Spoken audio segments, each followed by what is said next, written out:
Ladies and gentlemen, welcome back to the channel, okay? We talked about in the last video, the government is hopefully within hours of opening again. And this is going to be very positive for stocks, right? We talked about how you need to get the government open. That's the first step. But after that, it is seeing how the economy is doing, how inflation is doing, how we've had some mixed data. Okay, earnings have been better than expected across the board, especially your hyperscalers and AI names. But others like Chipotle have been pretty rough, and McDonald's was pretty rough. So people don't really know how the economy is doing right now. We had the ADP employment change, which is the private sector jobs report. That came in at positive 44,000 jobs. It was twice as good as the estimate, which was around 20-ish thousand. But we did not get the jobs report on Friday. The estimate for that was negative 60,000. Okay? I think you have a very low bar for this economy, for how the economy is doing. And once we get the government open, we're going to start getting economic data again.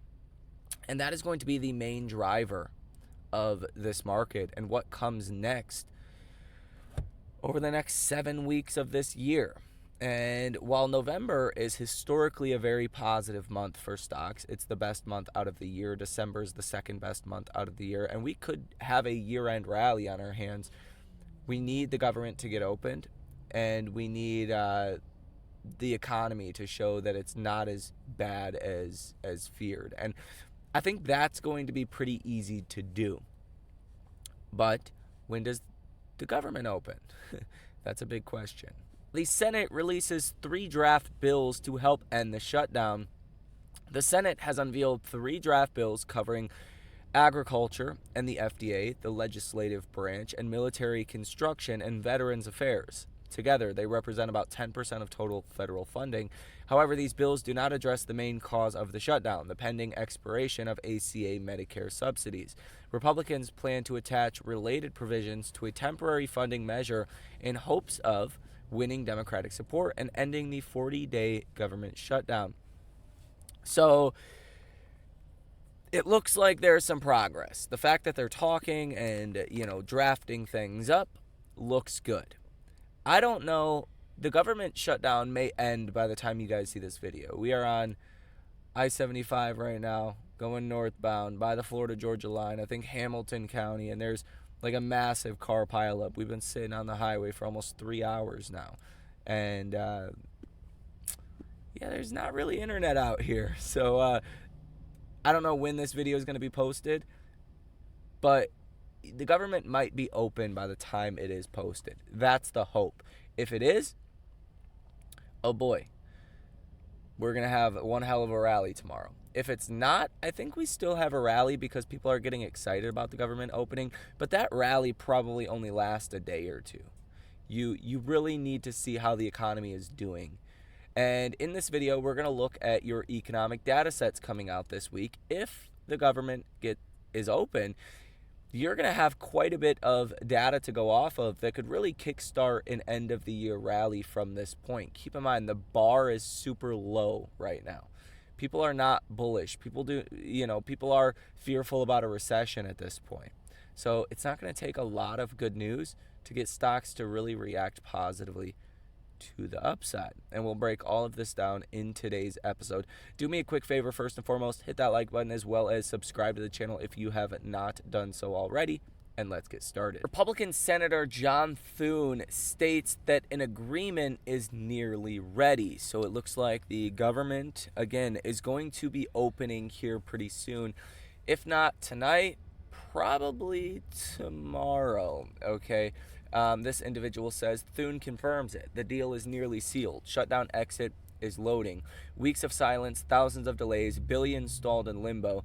Now they scramble, not to lead, but to contain the fallout. The agreement isn't power, it's pressure relief. They didn't solve the crisis, they prolonged it.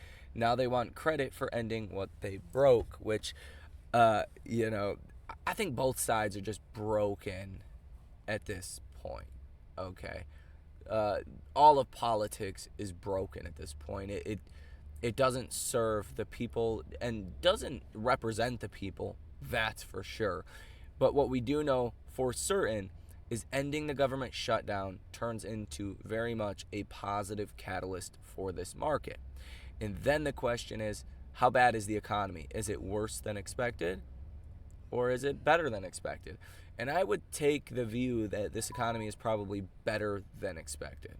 Now, as far as earnings are concerned, there's going to be a bunch of companies across many different industries. But tomorrow morning, you have Barrick Gold, Monday.com, Instacart, Bonage, Bitdeer, and some others. Monday and after hours, you have Rigetti, CoreWeave, Big Bear AI, Rocket Lab, AST Space Mobile, TerraWolf, Plug, Oxy, Microvast, and Harrow Health. Tuesday pre-market, Nebius, C, Endava, Suragon. I mean, the list goes on and on. Tuesday and after hours, Beyond Meat, Oklo, Lightpath, American Integrity, okay, Amdocs. And then Wednesday and after hour pre-market, you have Circle, Arcos Dorados, you have On, Autolus, Valens. Wednesday and after hours, Cisco, Ascendis Pharma, Grail, Serve, D-Local. Thursday pre-market, Walt Disney, Bitfarms, JD.com, Billy Buy, Gambling.com, PaySafe, Worksport, Nice, and Canadian Solar.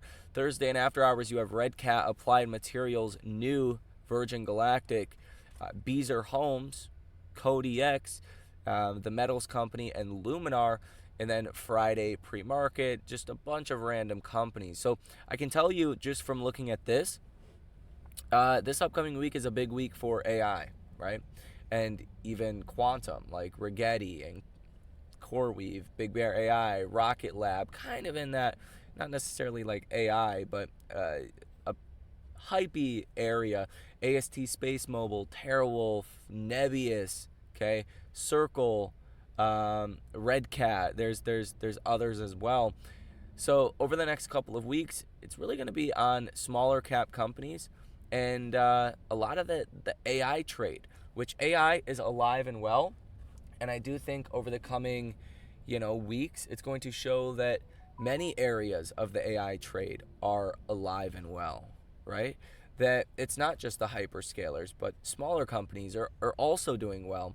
And I think that's where a lot of our portfolios might start to benefit. Mix that with November, that is seasonally the best month out of all 12. That's good. Mix that with the government shutdown finally ending and recession odds falling as we get economic data that shows the economy is not as weak as feared. And you have a pretty positive setup for this market into year end once the government does reopen. Now, in economic data this week, we'll see what of this we actually do get. If the government opens, then we're going to be getting all of it. But Monday, a 3-month and 6-month and 3-year bond auction, but that's pretty much it. On Tuesday, you have the NFIB Business Optimism Index and the ADP employment change on a weekly basis. You're expecting around 14,000 positive job ads, so that's good. And keep in mind, the ADP employment report came out last, I believe it was Wednesday or Thursday last week, and it actually showed a positive 44,000 jobs number. So that quelled a lot of the fears. And then we had Friday's jobs report that was supposed to come out that was expected to be negative 60,000. So there is a lot of uncertainty right now on what's happening in the economy, and uncertainty alone is a negative for markets. Now, Wednesday, you're going to get some mortgage data, Fed speakers like Fed Williams, Fed Paulson, Fed Waller, Fed Bostic, Fed Moran.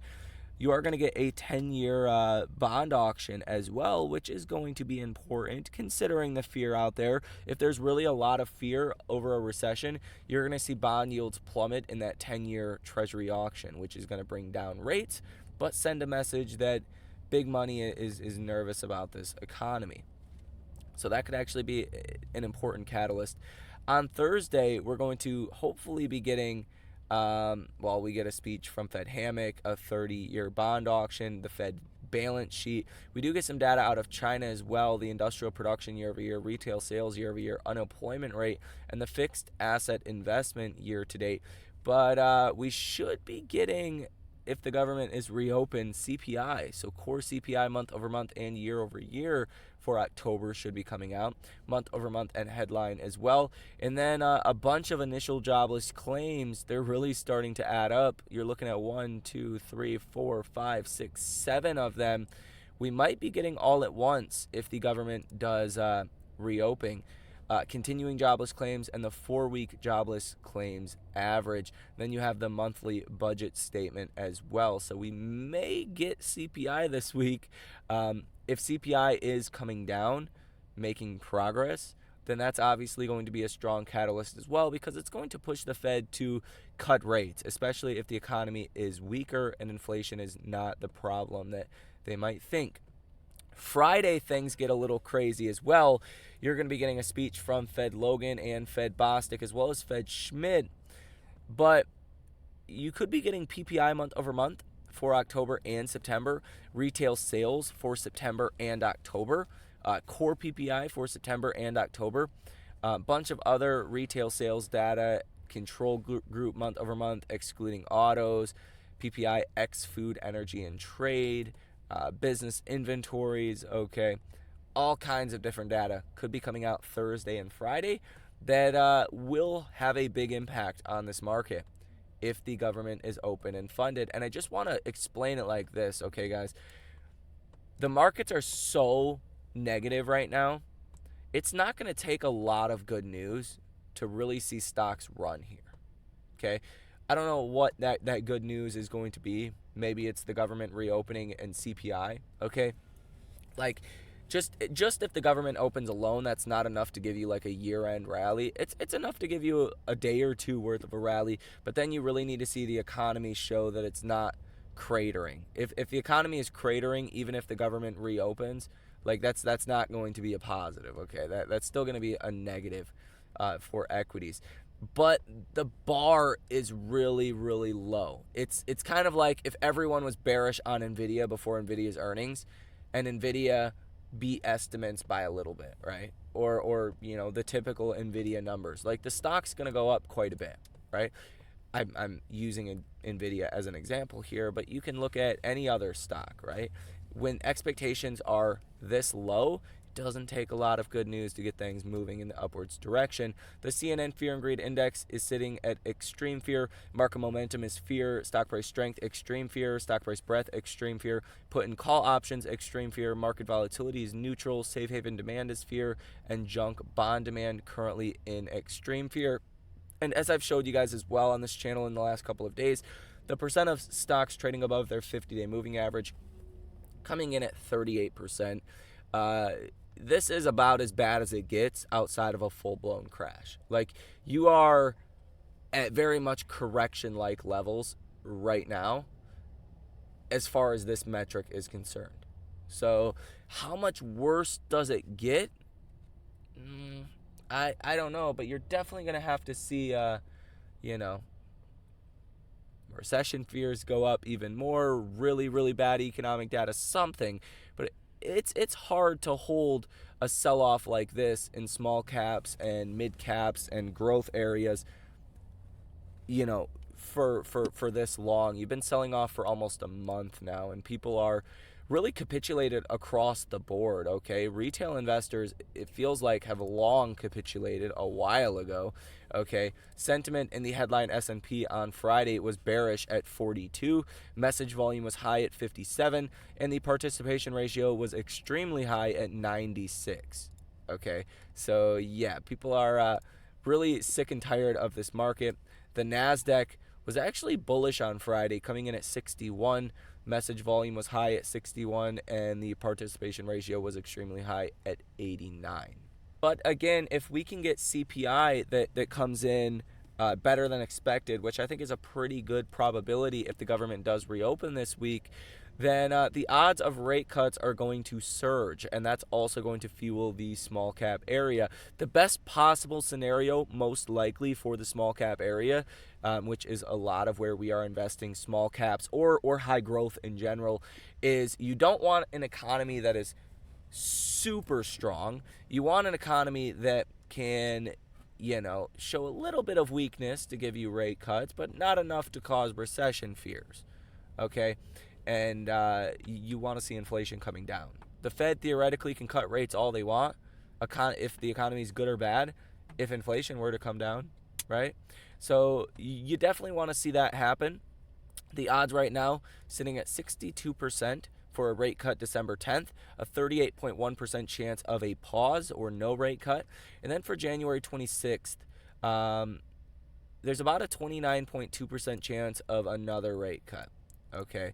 And about a 51% chance of just one rate cut in December and then a pause in January. Now, you also seen last week the NASDAQ closed its worst week since April. So for a long time now, for about a month now, this sell-off has kind of been concentrated in small caps and AI and quantum, but it did start to hit the broader indexes and Mag 7 stocks in the last week, and that's putting a lot of pressure on the government to come to a deal. It wouldn't surprise me if in the next, 2-ish hours, by the time you guys are seeing this video, the government is open again. Like that would not surprise me. That's the kind of timeline we could be looking at here.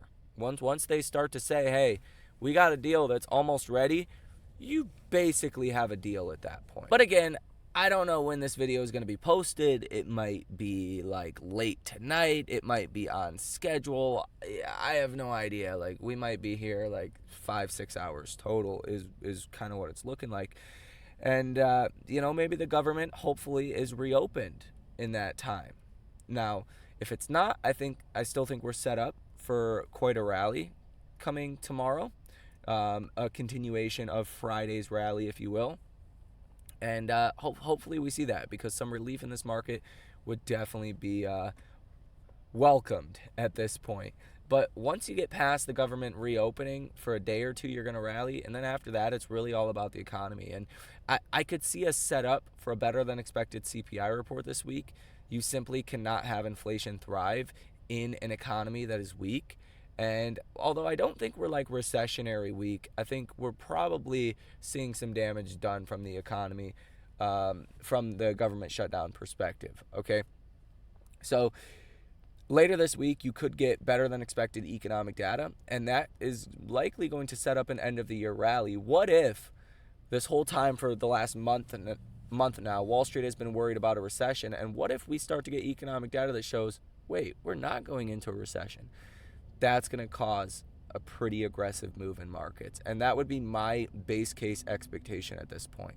While the economy is not super strong, I don't think it's super weak either. And once we get clarity on that is when stocks are going to explode.